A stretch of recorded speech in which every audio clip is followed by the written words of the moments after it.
নমস্কাৰ আশা কৰোঁ আপোনালোক সকলো ভালে আছে আৰু আমিও ইয়াতে ভালে আছোঁ। আজি মই কোনো ভ্লগ ভিডিঅ' লৈ অহা নাই। আজি আপোনালোকৰ বাবে লৈ আহিছোঁ এটি সুন্দৰ ৰেচিপি, য'ত থাকিব বতা চৰাইৰ মাংসৰ জোল। যেনেকৈ আমি ঠাণ্ডা দিনকেইটা হওক বা অকণমান বৰষুণ বতৰত অকণমান জোল টাইপৰ মাংস খাব নিবিচাৰোঁনে, কিন্তু আজি মই বনাম বতা চৰাইৰ মাংস। বতা চৰাই পাবলৈ অলপ দিগদাৰ, তথাপিও অলপ দূৰত পায় যেনিবা, সেইকাৰণে লৈ অহা হৈছিলে আৰু আজি মই তাকে বনাবলৈ লৈছোঁ। আৰু হাজবেণ্ডে ইয়াতে কাটি দিছে, কাৰণ মই কাটিবলৈ অলপ বেয়া পাওঁ মানে কি কাটিব নেজানো বিশেষকৈ, সেইকাৰণে তেওঁ কাটি মেলি দিব। বাকীখিনি মই দেখুৱাই যাম আমি কি কৰোঁ। আমি বতা চৰাই 4টা লৈছিলোঁ, কাৰণ ইয়াতে খুব সৰু সৰু পায়, মানে অসমৰ নিচিনাকৈ অকণমান ডাঙৰ চাইজৰ নাপায়, বহুত সৰু, মানে পাৰতকৈও সৰু তেনেকুৱা চাইজৰ পায়। চ' আমি 4টা লৈ আহিছিলোঁ আৰু তাকে এতিয়া কাটি দিছে। অকণমান সৰু সৰু পিচ কৰিলেও ভাল, মিডিয়াম পিচ কৰিলেও ভাল, তেওঁ মোক মিডিয়ামকৈ কাটি দিছে।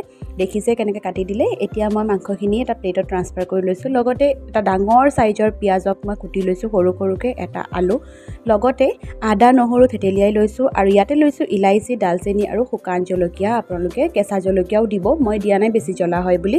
আৰু লগত থাকিব জালুকৰ গুড়ি। জালুক যদি গোটা গোটাই আছে তেন্তে ইয়াতেই একেলগে পেষ্ট বনাব লাগিব, কিন্তু মোৰ ওচৰত নাছিলে, মোৰ ওচৰত পাউডাৰ আছিলে কাৰণে পাউডাৰে দিলোঁ, কিন্তু মোৰ ঘৰৰ জালুক দেই সেয়া। চ' ইয়াতে মই কেৰাহীত তেল গৰম হ'বলৈ দিছিলোঁ, মিঠাতেলতেই বনাম। তাতে দি দিলোঁ তেজপাত 2 খিলা আৰু লগতে দিছোঁ কুটি থৈ দিয়া পিঁয়াজ। এতিয়া ধুনীয়াকৈ অকণমান পিংকিছ কালাৰ হোৱালৈ ভাজি ল'লোঁ। তাতে দি দিলোঁ মই আদা আৰু নহৰু। পেষ্ট বনাই দিব পাৰে, নহয়তোবা এনেকৈ থেতেলিয়াইও ল'ব পাৰে।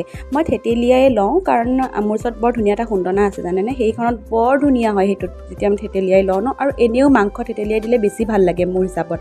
ত' ইয়াতে মই কাটি থোৱা বতা চৰাই মাংসখিনি দিছোঁ আৰু দি উঠি ইয়াক এতিয়া মই ধুনীয়াকৈ ফ্ৰাই কৰিম। খুব ধুনীয়াকৈ ফ্ৰাই কৰিব লাগিব, বেছি সময় নালাগে এই মাংসৰ জোল বনাওঁতে, কাৰণ বতা চৰাই বহুত সোনকালে সিজে।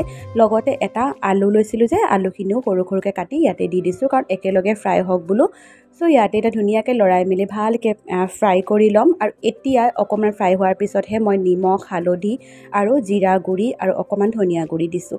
দি উঠি এতিয়া এইটো ধুনীয়াকৈ মিক্স কৰি ল'ম। মাজে মাজে ঢাকোন লগাই ফ্ৰাই কৰিম, ভালকৈ ফ্ৰাই হ'বলৈ দিম, কাৰণ আদা নহৰু দিছোঁ আৰু বাকী মছলা দিছোঁ, সেইখিনিও ভালকৈ ভাজি হ'ব লাগিব। সেইটোৰ কাৰণে ধুনীয়াকৈ এতিয়া মিক্স কৰি কিনে, আৰু যিটো মই পেষ্ট বনাই থৈছিলোঁ ইলাইচি, ডালচেনি আৰু শুকান জলকীয়া, তাতে এচামুচ মই সৰু চামুচেৰে এচামুচ জালুকৰ গুড়ি দি দিছোঁ। এইটো মিক্স কৰি দিছোঁ, আপোনালোকে গোটে লৈ একেলগে পিচি ল'বও পাৰে। চ' এতিয়া মই এইখিনি ইয়াতে মিক্স কৰি দিম। মিক্স কৰি উঠি ধুনীয়াকৈ ফ্ৰাই কৰিব লাগিব।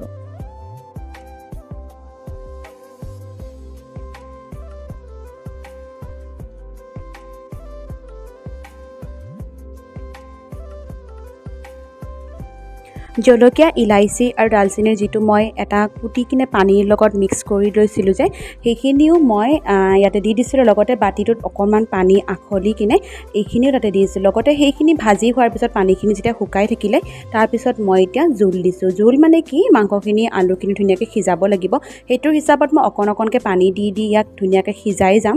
লাষ্টতহে মই কিমান জোল ৰাখিব লাগিব বা কিমান পাতলকৈ ৰাখিম, সেইটো হিচাপত লাষ্টত মই কনচিষ্টেঞ্চিটো মিলাই ল'ম। এতিয়া মই ঢাকোন লগাই ধুনীয়াকৈ মাংসখিনি সিজিবলৈ দিম। বেছি সময় নালাগে, গোটেই প্ৰচেছটোত আপোনাৰ আধা ঘণ্টাৰ পৰা 45 মিনিটৰ ভিতৰত মাংস ধুনীয়াকৈ হৈ যায়। মই বিশেষকৈ কম জুইত ধুনীয়াকৈ সিজিবলৈ দিছিলোঁ, সেইটো হিচাপত চাবলৈ গ'লে মই 45 মিনিট সময় পূৰা লাগিছিলে একদম ষ্টাৰ্টিঙৰ পৰা। তাৰপিছতে মই এতিয়া আকৌ পানী দিছোঁ, আকৌ ধুনীয়াকৈ মিক্স কৰি গৈছোঁ মাংসখিনি ধুনীয়াকৈ সিজালৈকে। আলুখিনি এবাৰ মাজতে চেক কৰি ল'ব লাগিব, মানে যদি আলুখিনি ধুনীয়াকৈ সিজে তেন্তে গম পাব যে মাংসখিনিও সিজিলে, কাৰণ আমি মাংসখিনি ধুনীয়াকৈ ফ্ৰাই কৰোঁতেও আধা সিজা কৰিছিলোঁ যে। চ' এতিয়া মই ইয়াতে নিজৰ হিচাপত জোল অকণ দি দিছোঁ। আৰু বিশেষকৈ বতা চৰাই বনালে মই এনেকুৱাকৈ জোল ৰাখোঁ, কাৰণ মই পোৱালিটো অকণমান চুপ টাইপৰ খুৱাবলৈ বিচাৰোঁ।